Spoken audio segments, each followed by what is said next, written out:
আজকের অনিন্দের সুন্দর গল্প কথাগুলো ভালো লাগলে কমেন্ট, শেয়ার ও লাইক দিবেন। 2 বছর আগে ফেসবুকে এক মেয়েকে বলেছিলাম আমি তোমাকে বিয়ে করতে চাই। মেয়ে সাফ জানিয়ে দিল তার সরকারি জবওয়ালা ছেলে চাই। আমি শুধু বাইক বলে আর কখনো নক করিনি।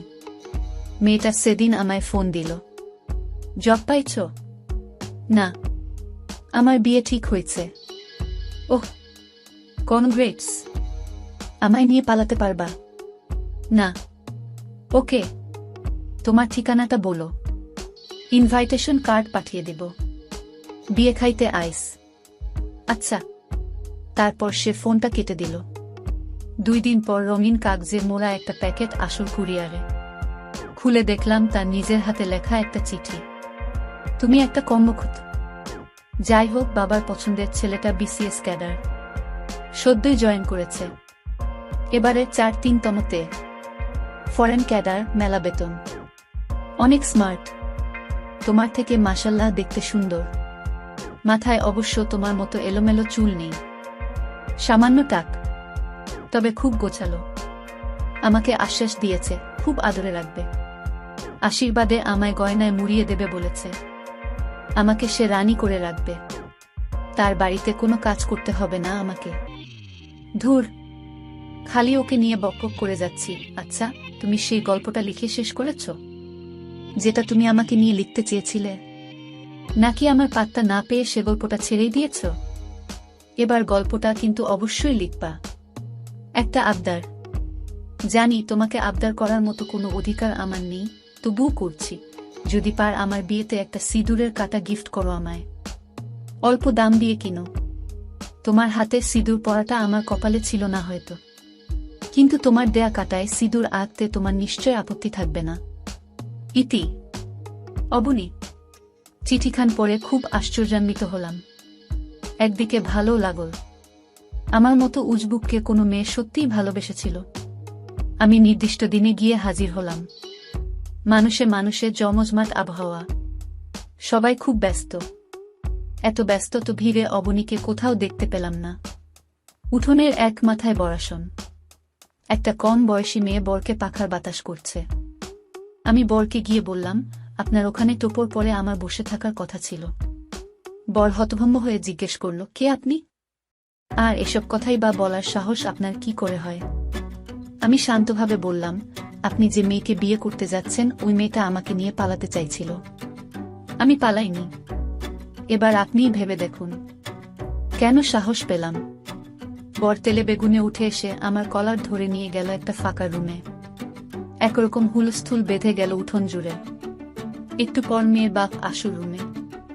উনার অগ্নিমূর্তিতে বাপ বাপ ভাবি ছিল, তাই বুঝলাম উনিই বাপ। উনি বললেন, তুমি আমার মেয়েকে ভালোবাসো? হ্যাঁ। আমার মেয়ে তোমাকে ভালোবাসে? জানি না, কিন্তু আপনি ওর বিয়ে ঠিক করলে ও আমাকে ওকে নিয়ে পালিয়ে যাওয়ার প্রস্তাব করেছিল। আমি না বলেছিলাম। তুমি কি করো? আপাতত একটা গল্প লেখার চেষ্টা করতেছি। কবি? তার সারা জীবন কি আমার মেয়েকে গল্পই খাওয়াবে? না, মাঝে মাঝে কবিতাও শোনাবো। তুমি তো আচ্ছা বেয়াদব ছেলে, এক্ষুনি এখান থেকে চলে যাও বলে কয়েকজন লোক দ্বারা আমায় কুকুরের মতো তাড়িয়ে রাস্তায় বের করে দিল। হঠাৎ ঘেউ ঘেউ শব্দে আমার ঘুম ভেঙে গেল। যাক, স্বপ্ন ছিল তাহলে। সকাল সকাল সেজে গুজে রেডি হয়ে রওনা দিলাম। মনের ভিতর একটা অন্যরকম উদ্দীপনা চলছে। ও, টিউশনির টাকা দিয়ে সোনার একটা সিঁদুর কাটা বানিয়ে নিয়ে গিয়েছিলাম। গোধূলিতে পৌঁছালাম। রাস্তা থেকেই ঝলমলে পরিবেশ। গেটের উপরে খুব সুন্দর করে জড়ি দিয়ে লেখা, টুডে অবনীস ওয়েডিং। দুপাশে ছোট ছোট মিউজিক বাল্বের মধ্য দিয়ে হেঁটে উঠোনে গিয়ে পৌঁছালাম। মানুষের কোনো ব্যস্ততা নেই, কেমন শান্ত পরিবেশ।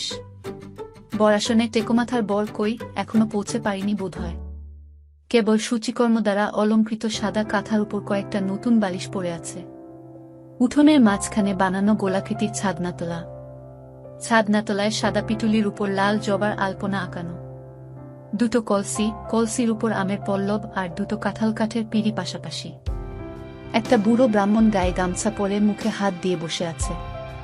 উঠোনে আরো 2-4 জন লোক এদিকে ওদিকে। উত্তর দিকে একতলা বড় পাকা বাড়ি, অনেকগুলো রুম। একটা রুমে কিছু মানুষের শোরগোল মনে হলো। একটু এগিয়ে যেতেই মহিলার কান্নার স্বর শুনতে পেলাম। ক্রন্দন করছে আর বলছে, অবনী রে, অবনী রে, তুই কোথায় গেলি মা? আমি দরজা দিয়ে ঢুকতেই একজন বলল, এই বোধহয় সেই ছেলেটি। দেখলাম অবনী শুয়ে আছে মেহগনির পালঙ্কে।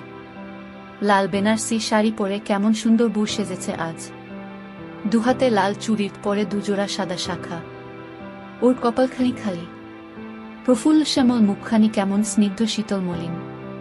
কেউ একজন এসে বলল, ওর বিছানায় একটা চিঠি পাওয়া গেছে, সম্ভবত এটা ও আপনাকেই লিখেছে। তুমি এসেছ? আমি জানতাম তুমি না এসে পারবেই না। বিসিএস পাত্র না দেখে অবাক হয়েছ? তুমি জান না আমি এক ছন্নছাড়াকে ভালোবেসেছিলাম। বলিনি বলে রাগ করছো? আমার ক্যান্সার ছিল যে। কি করে বলতাম বলো? কই গল্পটা এনেছ? আজ খুব শুনতে ইচ্ছে করছে। পাশে বসে একবার শোনাও না। শোনো, ওরা একটু পর আমাকে স্নান করাতে নিয়ে যাবে। স্নানের শেষে আমার স্মৃতিতে সিঁদুরের ফোঁটাটা দিয়ে দিও প্লিজ। যাই হোক, আপনারা ভালো থাকুন, সুস্থ থাকুন। ধন্যবাদ সবাইকে। আপনাদের গল্পটি যদি ভালো লাগে তবে চ্যানেলটি লাইক, কমেন্ট ও শেয়ার করে পাশে থাকুন।